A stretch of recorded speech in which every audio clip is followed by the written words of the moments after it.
Комиссияның бүгінгі отырысына халық мәслихат жұмыс жоспарында бекітілген Астана қаласындағы көші-көн процестерінің қазіргі жағдайы мен даму перспективалары мәселелері шығарылады. Тұрақты комиссияның жұмысына қазір мәслихат төрағасы Ерлан Каналимов қатысады. Басқа да тұрақты комиссиялардың депутаттары, бұқаралық ақпарат құралдарымен және мемлекеттік органдардың өкілдері қатысып отыр. Күн тәртібі бойынша материалдар алдына ала депутаттардың электрон пошталарына жіберілген. Ұялы телефоныңыздарды өшіруге сұраймын. Рахмет. Құрметті депутаттар, біз күн тәртібін қарастырма бұрын комиссияның жұмысы тәртібін бекітуіміз қажет. Бізде екі баяндаушы бар, сондықтан алдымен тыңдап алып, одан кейін мәселелер талқылауға кірісуді ұсынаймын. Келесі регламент ұсынылады. Баяндаушыларға 7 минутқа дейін, қосы баяндаушыларға 5 минутқа дейін, анықтама үшін 3 минутқа дейін уақыт беру. Жұмыс регламентіне қарсы емессіздер ме? Рахмет, қабылданды. Күн тәртібін қарастыруға көшеміз. Сөз Астана қаласының полиция департаментінің көші-көн қызмет басқармасының бастығы Ербол Аманжолұлы Махметовке беріледі.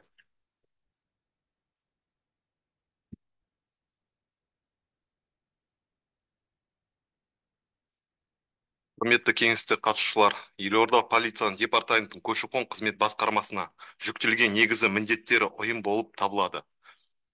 Сыртқы және ішкі көші-көн процестерін бақылау, шетелдіктерге Қазақстанда тұрақты тұруға және азаматтарға шетелге тұрақты тұруға кетуге рұқсат беру, азаматтықты қабылдау және одан шығу, халықты тіркеу және құжаттандыру. Мемлекет басшысының жарлығына сәйкес ішкі істер органдарының жұмысының тиімділігі азаматтармен өзара іс-қимыл деңгейімен бағаланады. Ең алдымен бұл халыққа мемлекеттік қызметтер көрсетуге қатысты. Олардың көші-көн қызмет басқармасында 12 түрі бар. Олардың сапасы мен уақыттылығы бойынша әрбір полиция органының және жалпы ішкі істер министрінің жұмысын бағаланады. Мемлекеттік қызметтерді көрсету басты назар олардың автоматтандыру және электрондық нысанға ауыстыруға аударылады. Өткен жылдың 12 айын Елорда көші-көн қызметінің бөлімшелерімен 594 мың мемлекеттік қызмет көрсетілді. Оның ішінде тікелей көші-көн қызметіне бөлімшелерімен жүгінген кезде 47 мың, мемлекеттік корпорация арқылы 331 мың, электрондық үкімет веб-порталы арқылы 191 мың. Елорда көшелері және қоғамдық орындарына тиісті құқықтық тәртіпті қамтамасыз ету үшін көші-көн және жергілікті полиция қызметкерлері үнемі рейдтік тексеруді жүзеге асырады. Шетел азаматтарының белгіленген ережелерді сақтау үшін құрылыс объектілерін, саяжай массивтерін мен базарлары тексеру жөніндегі тиісті іс-шаралар ұйымдастырылады. Ағымдағы жылдың басынан бері 9 жедел профилактика іс-шаралар өткізілді. 2023 жылғы есеп бойынша қабылданған шаралар нәтижесі 12 мыңнан астам шетелдіктер мен Қазақстан Республика азаматтары жауапқа тартылды. Халықтық көші-көн саласындағы заңнамасын бұзған үшін 5932 шетел азаматы әкімшілік кодексінің 517 бап бойынша жауапкершілікке тартылды.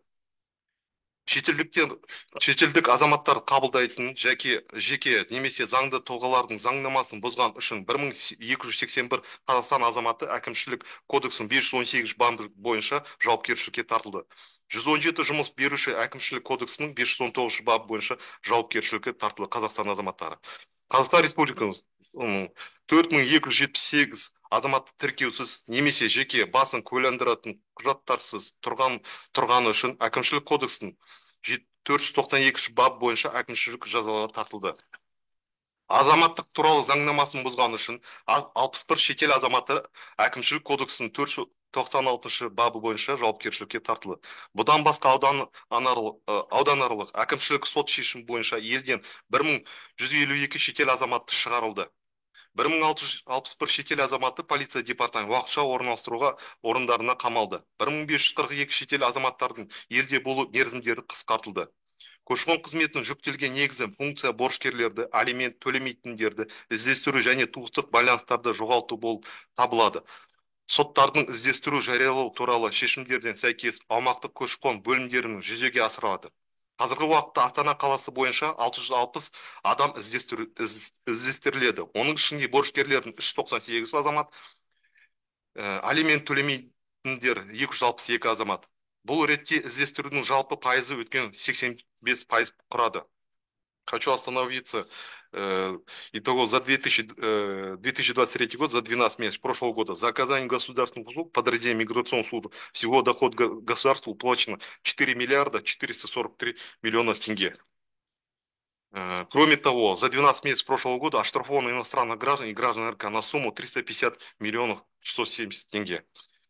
Перспективы развития миграционной полиции на данное время. Одно из перспектив развития миграционного процесса с 1 января 2024 года реализован закон о дактилоскопической геномной регистрации. При оформлении удостоверения личности и паспортов граждан РК вместо обязательно вводится добровольная дакторегистрация. То есть, согласно граждан РК, на данное время в 7 цонах города Астаны установлено по 2 аппарата АИСБИЛ. То есть в каждом цоне у нас имеются аппараты дакта. Сами знаете, это добровольное. У нас по добровольной, у нас в данный момент 75 граждан РК, которые были уже отпечатки отобраны. Также, согласно данному закону, введена обязательная докторегистрация для иностранных граждан, прибывших в Казахстан, при подаче документов на временный регистрацию на ПМЖ и визы. Данные аппараты АСБ установлены в отделах миграционной службы по районам. Также нужно отметить, что государственную услугу вклейка визы приглашения на въезд иностранных граждан дальнего зарубежья необходимо передать в ЦОНы. Данную услугу тем самым минимизирует коррупционные риски и исключить прямой контакт непосредственно иностранным гражданам. Данный вопрос рассматривается в данное время в МВД о передаче данных функций в госкорпорацию. При этом в деятельности столичной миграционной службы имеется ряд проблем. Так, если учесть, с 2003 года численность населения столицы насчитывалось около 500 тысяч человек, на данное время численность Астаны составляет это 1 миллион 400 человек. С момента основания в целом миграционной службы ее штатная численность практически не увеличивалась, только сокращалась. При этом нагрузка по оказанию государственных услуг граждан по розыску лиц, а также контроль за внутренней и внешней миграцией с годами увеличил. В центрах обслуживания населения в день одним сотрудником миграционной службы обслуживается от 100 до 200 человек. Прием ведется бесперебойно, при этом временно обеденный перерыв сотрудников в целях недопущения просрочки сократилось до 30 минут.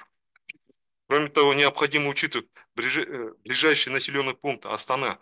То есть это около 200-250 тысяч человек, которые ежедневно прибывают в город Астану для получения государственных услуг, так как в городе Астане для получения удостоверения личности и паспортов один рабочий день за ускорение. В других областях это от 3 до 5 дней. Поэтому большое количество населения, приближенных, то есть это Караганда, Акмолинская область, Кукшетау, Павлодар, приезжают все получать здесь ускоренные паспорта. Поэтому такая большая нагрузка в городе Ясень. При этом штатная численность миграционной службы, департамент полиции, составляет всего управления в аппарате миграции 17 единиц.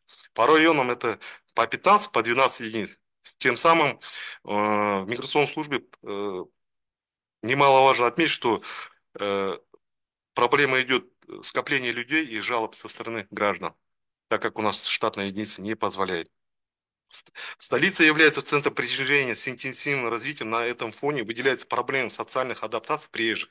Отсутствие собственности жилья отчасти провоцирует развитие теневых услуг. Регистрация в так называемых резиновых квартир. Сами знаете, сам глава государства об этом поднимал. Несмотря на то, что закон о жилищных отношениях прописано ответственность собственника жилья, регистрирует и в жилищных проживаниях лиц квартиросъемщик. На сегодняшний день основными проблемами внутренней миграции остается законодательное отсутствие нормы положенных квадратных метров на одного человека для регистрации. Я в прошлом году докладывал по этому поводу, чтобы сделать для граждан, то есть если прописывать только примерно на одного гражданина 18 квадратных метров, то есть тогда мы уменьшим резиновые квартиры, у нас не будет таких понятий, как резиновых квартир. Законодательное отсутствие нормы положенных квадратных метров, отсутствие своего жилья и возможность регистрировать по месту и фактического проживания в арендованном жилье. Многие собственники отказываются от постановки на учет квартиросъемщиков. Доступны услуг посредством портала электронного правительства, а также приложений Каспий Банк. То есть сейчас вы сами знаете, в Каспи приложение Халок, там собственник жилья может прописывать, не приходя в миграционную службу, то есть в ЦОН, онлайн. И поэтому у нас поражаются такие резиновые квартиры, и у нас это одна из самых проблем в данный момент. Хотелось бы, чтобы поддержали, так как мы до этого карту проблем города подавали, чтобы ограничить доступ для таких граждан, что только могут своих семей прописывать, и на каждый, то есть квадратный метр, на 18 квадратных метров одного человека могли прописать из чужих людей. Доклад окончен. Благодарю за внимание. Рахмет, Ербол Аманжолұлы, отырыңыз. Бүгінгі мәселе бойынша баяндама жасау үшін сөз қалалық жұмыспен қамту және әлеуметтік қорғау басқармасының басшысы Илья Васильевич Култқа беріледі. Қайырлы күн, құрметті Ерлан Ермекұлы, құрметті депутаттар және әріптестер. Қаладағы көші-қон процестері туралы қысқаша баяндауға рұқсат етіңіздер. В целом управление работает в 5 направлениях именно по работе с миграционными процессами. Первое – это присвоение статуса кандаса для наших соотечественников, которые желают вернуться на свою историческую родину. Вы можете увидеть на слайдах. В прошлом году статус кандидата получили 1909 человек, при плане 1301 человек, что составляет 146% от общего годового плана. Если брать гендерный показатель, то из них 997 это мужчины и женщины 912 соответственно. Сам основной поток у нас идет из Республики Узбекистан 810 человек, Российская Федерация 483 человека и Китайская Народная Республика 465 человек соответственно. Второе направление. Также с 1 июля 2023 года введена функция по выдаче карты АТА-ЖОЛ для этнических казахов, являющихся бизнес-мигрантами, либо лицами, обладающими востребованными профессиями без потери гражданства. Обладатели карты получают вид на жительство сроком на 10 лет. В 2023 году выдана 21 карта, отказано 6. В качестве справа хотел бы сказать, что представлено 7 бизнес-карт и 14 для бизнес-иммигрантов, и 14 человек – это обладатели востребованных профессий. Третье направление – это присвоение статуса беженцам. С начала 2022 года за присвоением статуса беженца обратилось 283 иностранных гражданина. В том числе Украина 208, Российская Федерация 28 человек, Афганистан 11. Ходатайство 76 лиц, ищущих убежище, находится на рассмотрении на текущий момент. Лица со статусом беженца в городе Астане отсутствуют на данный момент. Четвертое направление. Квота на привлечение иностранной рабочей силы в городе Астана на 2023 год составила 1331 человек. Выдано всего в прошлом году 820 разрешений. Общая сумма сборов при этом составила 400 миллионов тенге. Наибольшее количество разрешений для осуществления трудовой деятельности получено в сфере строительства, это почти 56%. Профессиональной, научной и технической деятельности 8,6%, образование 6,6% и предоставление прочих услуг 6,2%. Казахстанское содержание при этом обеспечено на уровне 96%, что и регламентировано действующими правилами. Основными странами исхода иностранных специалистов являются Сербия, Турция и Китай. Пятое направление – это квота на выдачу разрешений трудовому мигранту. В прошлом году она составила 23 500 человек.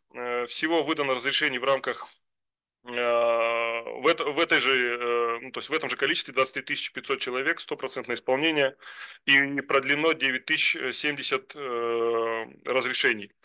Основными лидерами это является Узбекистан. 19 848 человек приехали к нам на работу. Таджикистан 3034, Азербайджан 618. Также сбор составил 680 миллионов тенге. На текущий год пока предоставлена квота в размере 19 тысяч единиц. По мере необходимости данная квота будет с курирующим министерством согласована и увеличена. Но мы видим тенденцию, что, скорее всего, понадобится нам увеличить квоту для данной категории лиц. Вкратце у меня все. Если есть вопросы, готов ответить. Рахмет, Илья Васильевич, отырыңыз. Баяндама аяқталды. Көтеріліп отырған мәселелерге қатысты тағы сөз сөйлейтіндеріңіз бар ма? Бүгінгі отырыс мәселесі талқылауға көшейік. Әріптестер, сұрақтарыңыз болса, сұрақтарыңызды қойыңыздар. Кімде сұрақ бар? Владислав Алексеевич, пожалуйста.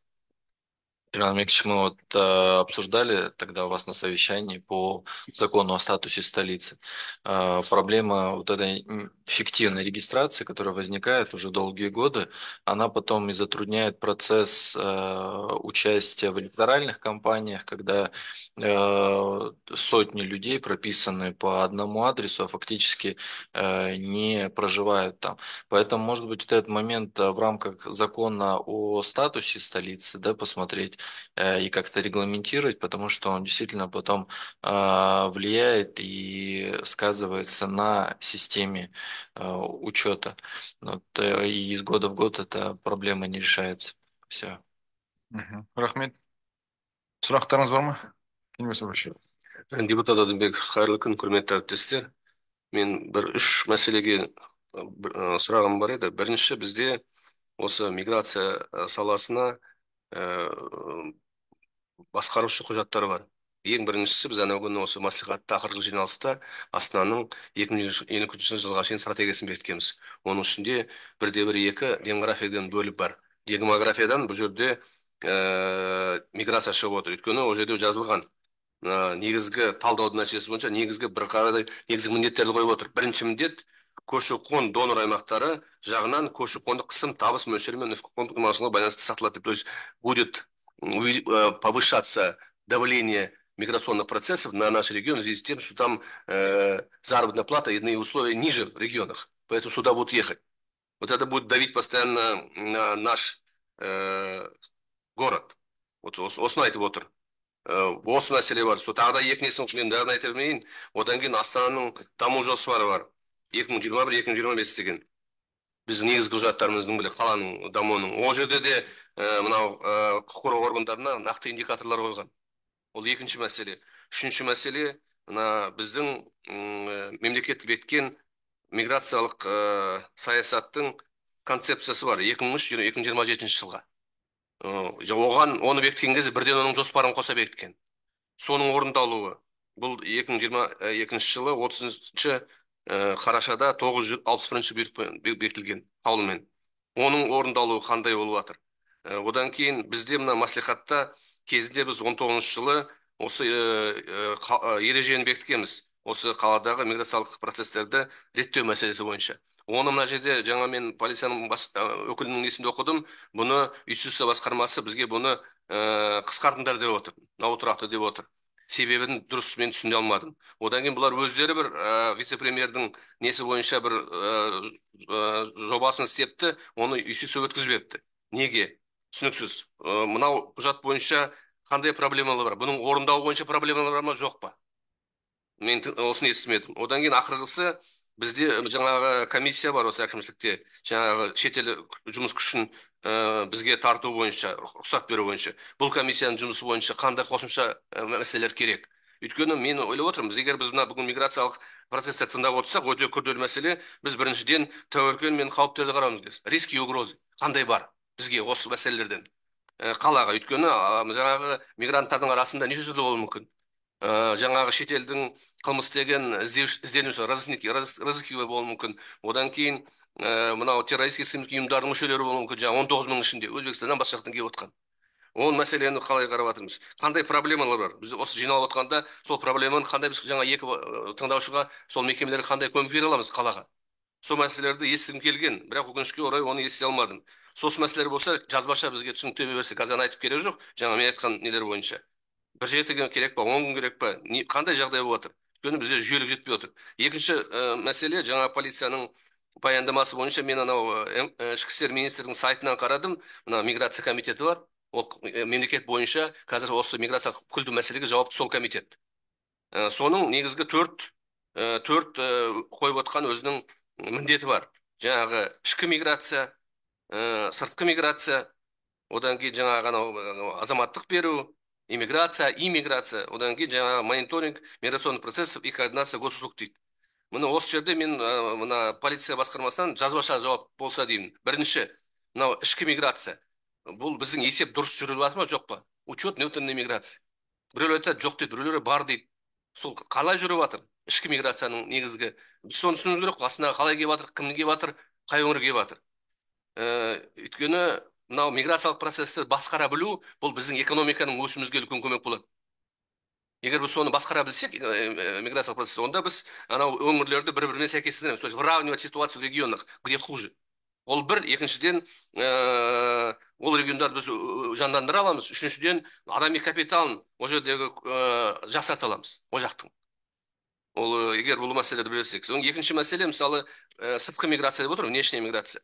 Бізде қазір отрицательный сыртқа минус шығып отырмыз сальдо бойынша. Жыл сайын мысалы 19 жылы 32 мың адам кетті, 20-шы жылы 17 мың адам кетті. Кем дегенде 20 мыңнан сайын кетіп жатыр. Сол кетіп жатқандарды қарап отырсақ, ылғи тәжірибелі мамандар кетіп жатыр. Орнына кетіп жатқандарды қарасақ, тәжірибесіз мамандығы жоқ не төмен тәжірибелі адамдар келіп жатыр. Адам жоғалтып жатырмыз. Бұл жағынан қандай ұсыныс болуы мүмкін? Өйткені жаңа мониторингте мен бос айтып отырған жоқ. Мониторинг болса, бұның артында аналитика тұру керек. Мониторинг деген оған бізге ұсыныс беру керек. Бізге беру керек, комиссия миграция, ішкі істер министріне, үкіметке беру керек. Мына жердегі біздің миграция бізге беру керек. Әкімге берсін, бізге берсін. Қандай біз шешімдер қабылдау керек? Осы екі мәселеге мен тоқтағым келеді. Сонан кейін енді айтайын дегенім, үшінші енді бәрімізге қызық емес, бәрімізді алаңдататын шара ғой. Енді былтыр мына Қытаймен визасыз мәселені шешкен кезде халықта көп қызу әңгіме болды. Қарсы болғандар да болды. Митингке шыққандар да болды. Сондықтан қазір енді осы міне қарашаның 10-нан ба 11-ден бастап кіре бастады. 2 айдан асты. Практикасы қалай? Көп келіп жатыр ма, жоқ па? Соны түсіндіруге, халыққа түсіндіріп отыру керек қой. Ешқандай алаңдауға ештеңе жағдай жоқ. Міне 2 ай өтті мысалы. Осыншама адам келді, осыншама адам кетті. Мысалы мен қарап отырсам 151 адам жұмыс істейді екен бізде Қытай азаматы. Сербиядан келеді, көбі Сербиядан келеді екен, түріктен келеді екен. Одан кейін ғана Қытай келеді. Өте аз. Соның бәрін түсіндіре білу керек қой. Халықта сенім болу керек, одан кейін қауіп қатер болмау керек. Осы мәселелерге мүмкіндігі болса ауызша айтсын, одан болса жазбаша жауап берсе. Рахмет. Рахмет. Ербол Аманжолұлы, жаңағы ұсыныстар, сұрақтарды түсіндіңіз ғой, иә? Сіз лучше жауап бізге беріңіз, жарай ма? Оны қазір жазбаша беріңіз, жарай ма? Тағы сұрақтарыңыз бар ма, әріптестер? Қанат мырза. Қайырлы күн, құрметті әріптестер, депутат Қанат Истек. Менің сұрағым Астана қаласының полиция департаментінің көші-қон қызмет басқармасының бастығы Махметов Ербол Аманжолұлы. Құрметті Ербол Аманжолұлы, мынау жаңағы баяндамаңызды тыңдап шықтық. Бұл жерде жаңағы енді өзіңіз білесіз, қаңтар айында осы биыл жаңа жылдан кейін біраз жұмыс берушілер және де шетел азаматтары арасында өздеріңіздің қызметте біраз түсінбеушіліктер көп болды. Бұл енді өзгерістерге байланысты деп айтылып жатты. Сол сияқты мынау орысша бір хатты оқып жіберейін, жаңа келіп жатқан. В январе месяце получили разрешение на продление трудовой деятельности иностранцев на 3 месяца в миграционном зоне, находящемся на вокзале Нурлы-Жол. При получении на трудовую деятельность хотели там же, на месте, как обычно, хотели сдать на разрешение на проживание иностранцу. Но нам отказали, ссылаясь, что сейчас данную услугу предоставляет в обычном зоне в районе Нура, который находится по улице Кири Жанибека, 4. Потеряв время, ожидая очереди, проехали в обычный сон района Нура. Там, простояв очередь, нам там тоже отказали в принятии из-за того, что дактилоскопия, это отпечатки пальцев, мы проходили в миграционке по району Есиль, и что нам нужно пройти еще раз в миграционке района Нура. В миграционке Нура очень большие очереди, принимают только один кабинет. Каждого иностранца принимают минимум по 10 минут. Некоторые работодатели приводят по несколько иностранцев. Получается, за час принимали только 6 иностранцев, а в очереди стояли более 100 человек. Всех не успевают и приходят на следующую заново очередь с утра брать. Были и те, кто проходили в декабре дактилоскопию в Исильском районе, так как не было района Нура. И обязали их пройти в январе еще раз, но уже в районе Нура. Жаңа сіздің енді осы жерде тоқталып кетейін, баяндамаңызда дактилоскопия бізде өз еркімен және добровольный деп. Добровольный ол Қазақстан азаматы. Қазақстан азаматы. Шетел азаматтарына ол енді өту керек. Обязательно. Міндетті түрде өту керек. Енді жалғастырып жіберейін. Много людей не успели, и всех отправляют на протокола. Кому-то предупреждение выдают, кому-то административный штраф на работодателя и предупреждение иностранцу. Многие могли и обеим предупреждение сделать или штраф. То есть 2 человека приходят, 2 иностранца, точно так же двое проходят. Одному говорит штраф, другому предупреждение. Такие моменты. И здесь вопрос задают, а почему так? Говорит, вроде работодатель один, а происходит так. Ну, может, это компьютер, может, так и бывает. Я не знаю этого. Все возмущались и возмущаются из-за того, что данную услугу перекинули обычный сон, так еще и заставляют пройти заново дактилоскопию. Можно не приводить заново все это, так как государство уже взяло дактилоскопию у иностранца независимо от района работы и проживания. И по вине миграционной службы подвергается к административным взысканиям, ну, работодатель или точно так же иностранец. Осыған өзіңіз не айтасыз? Егер де қазір сұраққа жауап беріп кетсеңіз жақсы болады. Болмаса қағаз жөнінде жауап берсеңіз рахмет сізге. Сізге жауап берейін. Біріншіден, өзіңіз білесіз, қаңтар айынан басынан бастап сондай проблема болды. Бірақ та біз оны проблеманы қазір шештік. Себебі біз тағы да бір аппараттан қосып, Нұра ауданына, Есіл ауданына, соны Сарықа ауданына қостық. Сол себептен бізде өзіміздің специалисттарды қосып, соның қазір жұмысын атқардық. Себебі мынау қазіргі таңда ондай қазір очередьтер жоқ. Бірақ та жұмыс атқарылып жатыр. Анда айтып жатқан біз хаттама миграцияның арқасында если по вине миграционной службы, то мы протокол административно не составляем. Зачастую много жалобы идут, так они в декабре ходили, просрочили, потом прям последний день приходит, согласно закону о миграции, иностранный гражданин должен за 3 рабочих дня прийти. Они приходят на последний день, и так как, смотрите, рассматривается это управление занятости, то есть Минтруд, 3 дня рабочих дней. Это рассматривает, и получается просрочка в любом случае. Мы у них отпечатки все вовремя берем, но почему предупреждение в течение 3 дней, 3 рабочих дней, это предупреждение. Свыше 3 дней, то это уже штраф. Свыше 10 дней это уже судебный материал. Поэтому здесь были такие моменты именно в январе месяце, в начале. Сейчас мы урегулировали эту ситуацию. Думаю, что мы еще дополнительно будем устанавливать. Сейчас мы думаем, что где-то еще в зданиях, в других зданиях будем ставить. Именно АСБ. У нас аппараты имеются. Просто специалистов, как я только что сказал, что нехватка штатной единицы. Поэтому у нас есть такая проблема. А так, в принципе, сейчас в штатном режиме работаем. Ербол Аманжолұлы, сізге рахмет. Толықтай жауап алдым. Кеше ғана осы туралы білген болатынмын. Қазір бүгінгі таңда бұндай кезек, бұндай ажиотаж бізде жоқ. Енді бұл қаңтар айының бас кезінде болған оқиға. Сондықтан да бұны халыққа дұрыс түсіндіріп жеткіземіз. Рахмет сізге. Рахмет, Қан Ғалымжанович. Ерлан өзіңізде сұрақ бар. Қайырлы күн, құрметті әріптестер, құрметті жиналысқа қатысушылар. Енді шын айтқан кезде мынау көші-қон заңдылығы сақтау, ол мынау келіп жатқан жаңағы трудовой мигрант па, басқа елден келіп жатқан біздің қандастарымыз ба, осы елге көшіп келіп жатқан азаматтармен, уақытша келіп жатқан азаматтармен жұмыс істеуге оған ешқайсының ерекшелігі жоқ. Біздің көші-қон заңын біріншіден сақтау және соны бұлжытпай орындау негізгі талаптардың бірі. Егер де оны бұзатын азаматтар болса, жаңа келіп жатқан мигрант болсын, кім болсын да, ертең олар басқа заңдарды да бұзады. Егер де біз осы миграция заңдылығын қадағалауды жоғары деңгейге қоятын болсақ, бір нәрсені бұзды ма, ескерту, екінші рет жаза болды. Бұл кезде тәртіпте болады деп ойлаймын.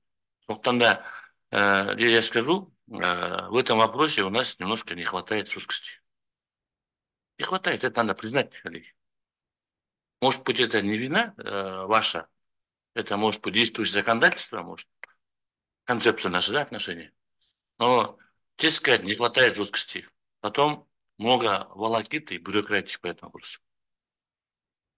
Все сталкиваются, вот кто летний период ремонтной работы проводит. Элементарно человека просто регистрацию провести, столько волокиты, по-моему, легче там родителей похоронить, честности. Что это? Этим вопросом. Кішкене бұл мәселеге бізге ашықтық керек. Никто разъяснять эти работы не хочет абсолютно. Бірдеңе барып сұрасаңыз, бәріне некогда, бәрінің уақыты жоқ. Начинает направлять по анаған барыңыз, мынаған барыңыз, анау айтады, шын. Никто толком не может объяснить. Или это от того, что они могут сами не знать этот вопрос, либо не хотят. Кейбір кезде сол қызметкерлердің шай ішіп әңгіме соғуға уақыттары болады. Ренжімеңіздер, я говорю, как есть. А люди стоят. А это отношение к людям, нашим гражданам, в первую очередь. И это создает имидж потом, в целом картину о работе государственных органов среди населения. Соған кішкене көңіл бөліңіздер, население. Өйткені все вопросы должны решать профессиональные кадры, коллеги. Кадров не хватает. Да, согласен, не хватает. Есть вакансии, есть нехватка штатов у вас есть. Все прекрасно понимаем. Но вот эти вопросы надо больше поднимать. Например, честно сказать, я тоже не увидел анализа сегодня вот в целом в структуре правонарушений, сколько совершено именно мигрантами, трудовыми мигрантами, временно кто сюда проживает, заехал и так далее. Нет этих данных почему-то. А Ну, почему? мы там же указали, что привлекли 5932 Это иностранцев. привлекли по факту. А кому предупреждение дали? Кого выдворили количество? Не, выдворили, я точно так же сказал, там было 1152 иностранных граждан за 23 год выдворили. Справку внимательно прочтите, пожалуйста. Я говорю, что есть. Вы написали здесь, что провели 4 ряда ОПМ по выдворению, количество людей не написаны. Дайте расклад, по каким критериям их Все, есть, выдвинули, принял. из каких стран это и так далее, коллеги. Потом здесь я хотел сказать по ИРСу, коллеги. У нас у самих в стране есть безработные люди. Не надо этим вопросом тоже баловаться. ИРС приглашать и остальное. ИРС мы должны привлекать, когда у нас не хватает каких-то профессиональных кадров, каких-то направлениях по специальностям, по компетенции и так далее. Но когда по ИРСу мы начинаем приглашать парикмахеров, сварщиков, электриков, которые у нас есть на рынке, это недопустимо. Мы должны заботиться сперва о своих гражданах, коллеги, в первую очередь. Конечно, алып келе сал бар, оларға арзан төлейміз, жалақыларға оларға жетеді, біздікілер оған о зарплатаға келмейді десеңдер, оны түсінемін мен. Но вопрос же не в этом, мы должны вопрос решать. А этими легкими путями этот вопрос решать не нужно. Мы по составу структуры ИРС еще отдельно посмотрим потом. 25 тысяч человек, я понимаю, может быть для 1,5-миллионного города мало, но надо понимать по качеству. ИРС меньше, ИРС 1300 человек. То есть это не трудовые мигранты. Ну, вы должны вот этот жесткий подходить, коллеги. Все хорошо. У нас своя безработица в стране. Мы должны своих людей учить. Когда у нас есть, будет безработица 2-3%, потом привлекайте кого хотите. Когда и свои безработные имеются, я думаю, этим делом, еще раз говорю, не нужно баловаться. Кішкене қараңдар, расслон қарау керек. Потом вот мы с прошлого года говорим, максимально, 100% оцифровать эти процессы в части вот, миграционного вопроса. До сих пор не все оцифровано. До сих пор не все процессы переданы в ЦОНы видения. Когда в ЦОНах официально получаете реестр госуслуг, бар-бар, тогда и у вас и не будет и других коррупционных рисков и так далее, и других рисков не будет. Каждый раз же, когда встречается напрямую услугодатель, услугополучатель, это риск. Всегда риск. По-любому договорятся о чем-то. Енді оны білеміз ғой, біз содан бері айтып жатырмыз, қашаннан бері. Все процессы должны быть оцифрованы. Здесь должны подключиться и корпорация для граждан, и управление нашей цифровизацией по госуслугам. Бар ма мында цифровизация? Что с цифровизацией? Нету представителей. Надо же приглашать коллеги.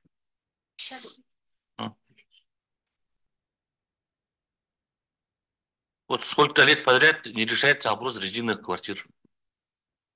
Как он бизнесом был, так и остается бизнесом. Официально возле ЦОНа можете подойти, спросить, 10 тысяч тенге стоит прописка на месяц. 120 тысяч тенге отдал, на год прописали тебя. Все. Все знают об этом, коллеги. Ну, что здесь, я вам новость не открываю.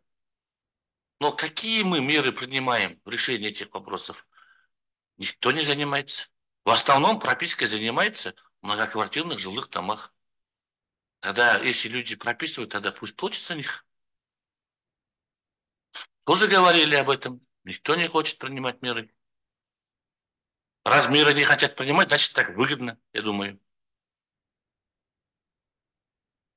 По штатной численности продолжение носите. Мы в начале февраля с департамента полиции руководством будем проводить большое совещание в развитии вообще полицейской службы столицы в целом.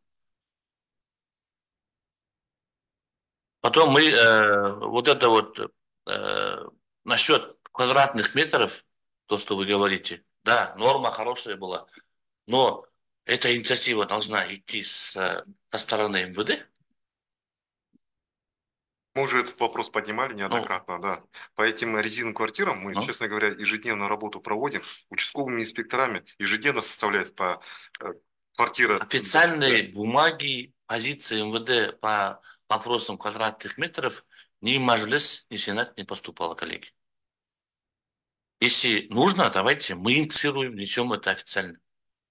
Подготовьте обоснование все полностью. Все, по резине. Да. Потом мы Да. тоже предложение давали по Клин-Сити, где мусор.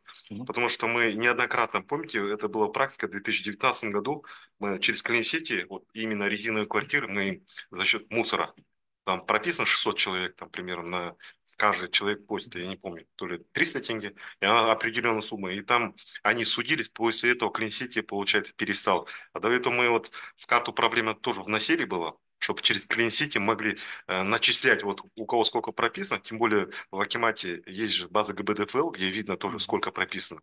И мы думали, чтобы к этому тоже приравнять. Тогда бы и сами, которые хозяева квартиры, они бы уже не прописывали онлайн. Сейчас, сами знаете, все это онлайн делается, они возле ЦОНа стоят, возле входа, и перехватывают людей, и онлайн прописывают.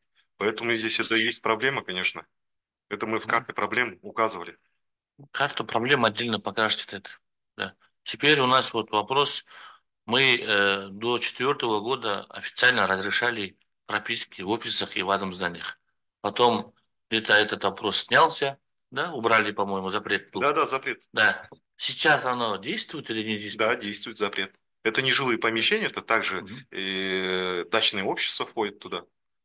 Сами знаете, сейчас каждый раз приходят люди, которые в дачах проживают, они не могут никого прописать, так как на это не жилое помещение. Вот надо посмотреть, потому что... Да, я сейчас договорю, Ханики, да. Ага. Потом вот эти вот все вопросы, то, что вы сейчас говорите по атомным зданиям и офисам, есть до сих пор люди, которые прописаны в атомных зданиях. Кто меры принимает по их выписке? Я могу сейчас их назвать, много их у нас. Все есть принял, ну, в принципе, Мы же вот по адресному регистру тоже смотрим, же в атомном здании очень много прописанных людей. Когда сверка идет, электоральная кампания, в прошлом году, когда мы сверку делали, вышло почти 60 тысяч человек, вышло почти по этому вопросу. Карагуригуна. Сосын вот вы сейчас говорите, вот карта Атажола бастадық, полгода прошло, 21 человек всего сделали. А кто нам скажет, мало или много этого? Может, у нас недостаточно информационной работы в этом в отношении деле? Ну, за 6 месяцев, за 180 дней 21 человеку разрешение дать по этому проекту, я думаю, это не достижение наше. Ну. Этот проект реализуется совместно с нашим Министерством иностранных дел. Всю разъяснительную работу проводят непосредственно посольства в других странах на местах. Соответственно, они нам на местах выдают эти карты. И вся информационная работа идет именно от Министерства иностранных дел. Поэтому за полгода получается такой показатель. Ну, может, народ не знает об этом? Ну, возможно. За деятельность другого госоргана ответить честно не могу. сказать, про Атажола я слышал, что начался проект такой, но после этого не видел, какие преимущества, что она даст и так далее. Оно всего лишь дает вид на жительство на 10 лет, как бы, и в этом все преимущества. Человек не теряет свое постоянное гражданство. Ну, я сейчас скажу, все любые проекты, которые делаются, мы поддерживаем, мы не против, но должен быть определенный эффект от этих проектов и информационная работа с населением. Мы многие вещи, честно сказать, вот, например, вот по части вот законодательной миграции, она должна быть постоянно жестко. Какие-то рейды постоянно, что вот выявляете, вот депортируете, вот такие моменты выявили, вот таких помогает, да, вот, которые возят сонно, есть, наказали, поймали, оштрафовали, примерно. Ну, не видим, коллеги. Да. Нет, мы Реально это не видим. освещаем постоянно. Да. Тенгриньюс везде. Білмеймін шын айтқанда енді біз қарап атпаймын, сіз жуырда ғана келдіңіз ғой, да, көп, да, алыс көп болған жоқ істегеніңізге. Но все проблемы это вы уже должны вникнуть и понять, да. Соны сіздермен бірлесіп жұмыс жасайық, құрметті әріптестер, болмайды. Одан кейін тағы бір немаловажный вопрос, я скажу вам. У нас с приграничной зоной Акмолинской вот у нас есть 2-3 населенных пункта, относительно новые, которые вот 5, может, 7 лет назад построились, да, и начинает там строительство ИЖС сейчас в больших объемах. Во-первых, эти населенные пункты официально нету в карте. Во-вторых, у этих людей, кто там живут, их порядка около 2-2,5 тысяч человек в этих населенных пунктах, эту проблему мы и перед областью тоже поставили. То здесь совместная работа должна быть. Мы должны понимать, кто эти люди вообще, откуда прибыли. Или это граждане Акмолинской области, либо жители столицы, либо вообще откуда-то приехали, может, вообще документов нет у них. То есть здесь это тоже немаловажный вопрос, коллеги.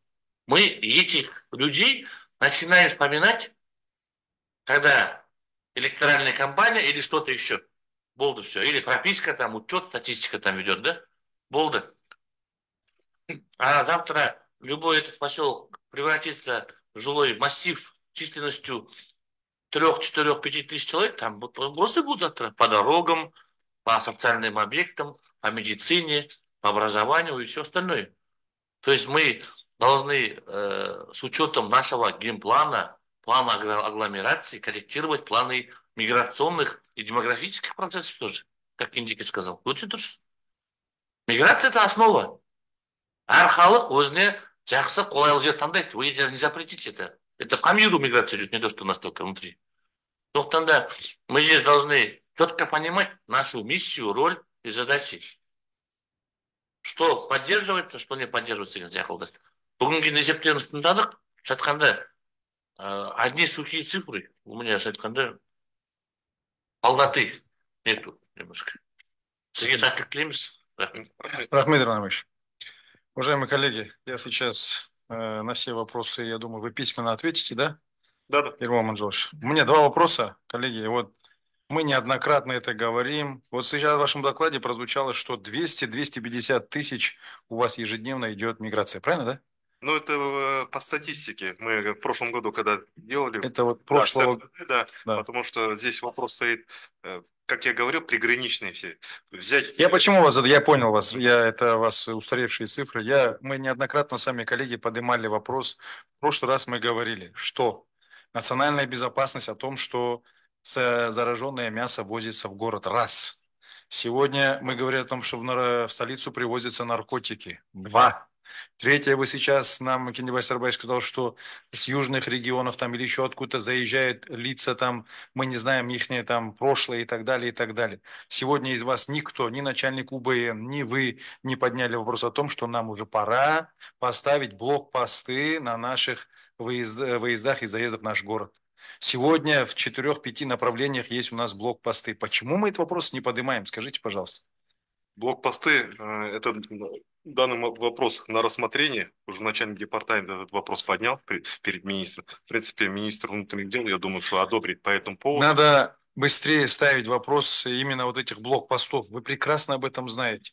Сейчас, как вы говорите, театр начинается с вешалки, правильно, да? Вот приехал иностранец, который на поезде, допустим, вот сейчас вот Ханан Гамжанович вам сказал, да, то есть пример привел, на Новый Нур. Там, оставляет желать лучшего ваша культура поведения разговоров наших сотрудников. Да, я сейчас не упрекаю вас, я вообще в целом говорю. Это не ваша вина, конечно. Это раз. Второе, когда мы заезжаем в столицу, кто попало заезжает, но эти вещи же нужно говорить. Вот в Южный Казахстан приезжают, допустим, граждане там Узбекистана, Кыргызстана, пересекают границу, да, если вы их уже встретите на блокпосту, почему вы жестко не подходите именно по документации? Неправильно развернули целый автобус и, пожалуйста, уезжайте. Все стремятся сюда, в столицу. Сегодня, ну, далеко ходить не надо, наши ЖК, которые строятся. Вы все проводите прием граждан. Буквально живет полмесяца, полгода и так далее. Маған пәтер керек, маған анау керек, маған мынау керек. Слушай, сегодня государство для всех создает условия, каких бы в регионах ты ни жил. И именно все сидят сюда в столицу. Поставьте уже, пора уже поставить эти блокпосты. Вы же сколько лет работаете, ладно, вы недавно сюда пришли, но у других-то вы работали. Ставьте блокпосты, все. Мы будем пресекать наркотики, мы будем пресекать это зараженное мясо, мы будем ваших мигрантов пресекать, те, которые нарушают закон. Это вам уже какой-то минус, какой-то процент мы уберем. Бәрі келіп Астанаға келді, как будто Астана действительно резиновая. Давайте с вами, вот, с коллегами проведем рейд. Вот то, что сейчас Ерлан Альмекович говорил. Вот я недавно сам ЦОМ регистрировал свои документы, заходил квартира к квартире. Ну, это что повторяться будем? Давайте в этом плане поработаем. Давайте показательно с вами выйдем рейды, пригласим телевидение и так далее. Эти вещи можно говорить и говорить. Сейчас национальная безопасность страшна. Вот вы, я по наркотикам возвращаюсь. Вы же посмотрите, сколько людей сегодня вовлечены в наркотики. Тяжелые наркотики откуда завозятся? Вы сотрудник полиции, вы должны знать об этом. Я это УБНу не раз говорил. Сейчас вот действительно какие, ну, мы же, когда заезжает иностранец, мы же медицинскую справку уже, там же мы не проводим медицинское обследование. А чем он заражен, мы откуда знаем? Мы неоднократно говорили по вот этим сибирской язве, что надо ставить уже вот там, проверять, там же разворачивать и все, до свидания. Мы уже целые создали объездные пути для нашей столицы. Вокруг нашей столицы вы 1,5 часа будете объезжать нашу. Пожалуйста, вот, выезжайте, уезжайте. Нет, мы все вот, все сами, потом вот такие проблемы. И пробки из-за этого, если на то пошло. Это все, она последовательность идет. Ирбом, сегодня такая ознакомительная беседа, я вот поэтому, коллеги, я призываю, что надо очень часто собираться по данному вопросу, потому что это миграция, это на сегодняшний момент это, ну не хочу сказать, что это полный криминал. Есть, конечно, какой-то процент криминала именно миграции. Сейчас статистика пока, убрали мы блокпосты, все. Сейчас надо, коллеги, вот знаете, еще что хочу поднять вопрос. Надо жестко также взяться за вот эти телефоны за рулем, ремни за рулем. Это все нужно брать, потому что пока не будет у нас жесткого решения, у нас эти преступления сегодня будут расти. Мы с вами сегодня законность и правопорядок. Надо ужесточить, это вот мое такое мнение. И сейчас, если вот то, что касается миграции, все, вот мы по работе, я летал, у нас какая-то там загогулина, нас сразу разворачивали, и мы уезжали. Мы звонили посольство и так далее, и так далее. Здесь же какие-то, я не хочу какие-то вещи говорить. Пожалуйста, обратите на это внимание. Ясно? Да. Коллеги, сұрақтарыңыз бар ма тағы? Дополнение, да, пожалуйста. Ұсыныс қой. Ербол Аманжолұлы жаңа Ерлан Ермекұлы айтып кетті ғой осы административный зданияларға прописка туралы. Енді 2004-тен бастап бұл қателеспесем толықтай күшін жойды, ешқандай прописка жерде болмайды деп. Бүгінгі таңда административный зданияларда прописка деген аз емес көп. Оған айта кететінім, өзім де административный здание кәдімгі, сол жерде 2 рет жаңағындай чистка өткіздік, участковый полициялар келіп, сіздер осындай адамдар пропискада екен деген сияқты. Сонда ғана білдім, қателеспесем 2018-де 1 рет тазалап алдық, ешкім болған жоқ. 2022-де 2-ші рет тағы тазалап алдық. Ол адамдардың біреуін де мен танымаймын. Енді бұл айтқанда сол административный зданияның ол мен жеке меншігім. Бүгінгі таңда осы административный зданияларға бір кәдімгідей фильтр қойып, бір тексеріп алсақ. Пропискада жоқ емес, адамдар бар. Мен сізге айтайын, бізде база РПДР бар. Кешіріңіз, бұл жалғастырып кетейік. Бізге берген жауабы жаңағындай 2 рет менде жаңағындай сбой базада болды, сондықтан да пропискаға өтіп кетті дейді. Ондай жауап бола ма? Түсінбей қалдым. Осыған назар аударсаңыз жарай ма? Иә. Можно, да, еще добавить то, что хотелось тоже как проблему. Так как в 2020 году у нас миграционные службы сократили на 70% сотрудников миграционных служб, поэтому вот то, что вы предлагаете, рейду и мероприятия, это хорошо. Ну, в данный момент, я как говорю, у нас личного состава не хватает, так как у нас 12 оказаний государственных услуг. Все инспектора заняты и сидят на рабочих местах. И контролировать практически этот вопрос мы уже и при МВД. Я в прошлом году и здесь на Маслихате выступал. Просто мне не сказали, что нужно все проблемы. А так у миграционной службы очень много проблем. Я мог бы и слайд-шоу там все сделать. То, что мы в каком здании сидим, то, что у нас личного состава нету, то, что для иностранных граждан сделали послабление. хотя для граждан Казахстана за место проживания, то есть можно составить протокол, для иностранцев он может где хочет там проживать. Поэтому есть такие моменты. В 2020 году это упростили, так как поднять туризм и развивать. Хотя мы неоднократно говорили об этом, что Астана – это не туристический город, это трудовой. То есть здесь трудовые мигранты в основном приезжают.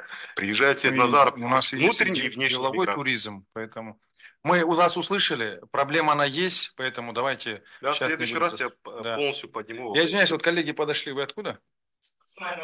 Ага. Вы не торопитесь? А? А почему вы, во сколько нас приглашали? Почему, в чем дело? Вот сейчас несколько было вопросов, почему, ну в чем дело? В таком случае вообще туда не приходите. Рахмет, шынажитесь. Құрметті депутаттар, осы мәселе бойынша қаулы қабылдауымыз қажет. Қаулы жобасы сіздерде бар. Ескертулер және ұсыныстар есепке алу отырып, қаулы жобасы негізге алып пысықтау ұсынылады. Қарсы емессіздер ме? Қабылданды. Тұрақты комиссияның отырысынан шығарылған мәселелер қаралды. Отырыс өткізу бойынша ескертуіңіз бар ма? Қазқаныңызды ұшырағымен менде бір сұрақ, жаңағы Арсланбек Талғатұлы мен Жандос Қанатұлы өздеріңіз қалсаңыздар, басқаларыңыз боссыздар. Рахмет.